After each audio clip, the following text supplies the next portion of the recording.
Copy setting में click करना है इसमें, और जो आपकी फ़ोटो जो एडिट करना है, तो आपको फ़ोटो एडिट करना है तो इसको कर देना है, तो आपको जो एडिटिंग है वो कंप्लीट हो जाएगा। फिर दूसरे बटन में हम ट्राई करेंगे।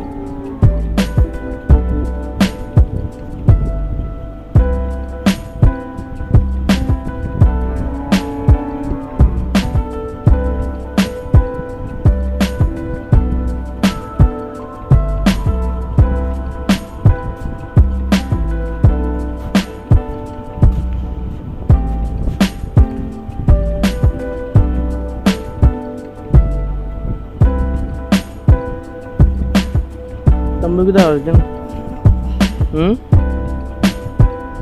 terus jeng, tambah kita apa?